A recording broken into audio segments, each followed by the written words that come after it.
j'aperçus dans une vive lumière une peinture qui m'avait d'abord échappé. C'était le portrait d'une jeune fille déjà mûrissante et presque femme. Je jetai sur la peinture un coup d'œil rapide et je fermai les yeux.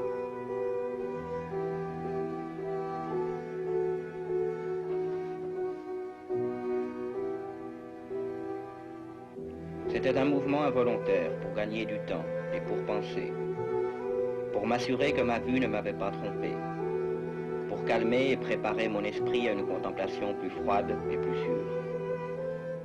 Au bout de quelques instants, je regardais de nouveau la peinture fixement.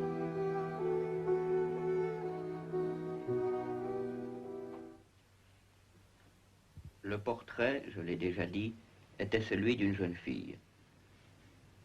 C'était une simple tête, avec des épaules, le tout dans ce style qu'on appelle en langage technique style de vignette. Beaucoup de la manière de Sully dans ses têtes de prédilection. Les bras, le sein et même les bouts des cheveux rayonnants se fondaient insaisissablement dans l'ombre vague, mais profonde, qui servait de fond à l'ensemble. Comme œuvre d'art, on ne pouvait rien trouver de plus admirable que la peinture elle-même. Mais il se peut bien que ce ne fût ni l'exécution de l'œuvre, ni l'immortelle beauté de la physionomie qui m'impressionna si soudainement et si fortement. Encore moins devais-je croire que mon imagination, sortant d'un demi-sommeil, eût pris la tête pour celle d'une personne vivante. À la longue, ayant découvert le vrai secret de son effet, je me laissai retomber sur le lit.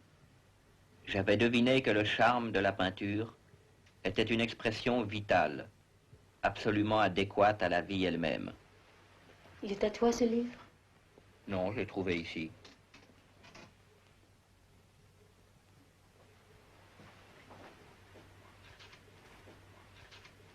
Tu manques d'un une.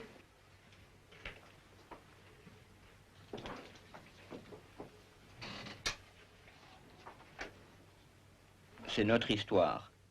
Un peintre qui fait le portrait de sa femme. Tu veux que je continue? Oui.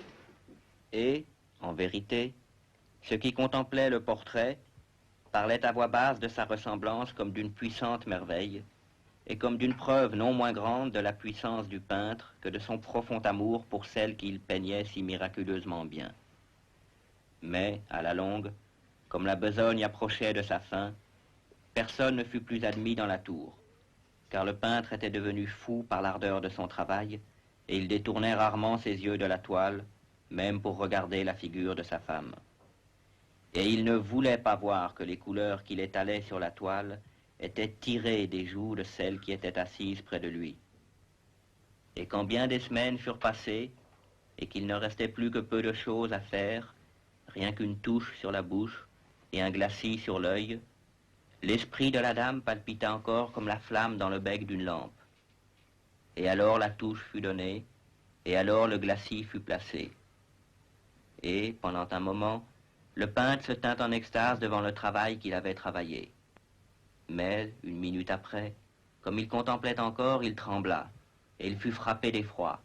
Et, criant d'une voix éclatante, « En vérité, c'est la vie elle-même !»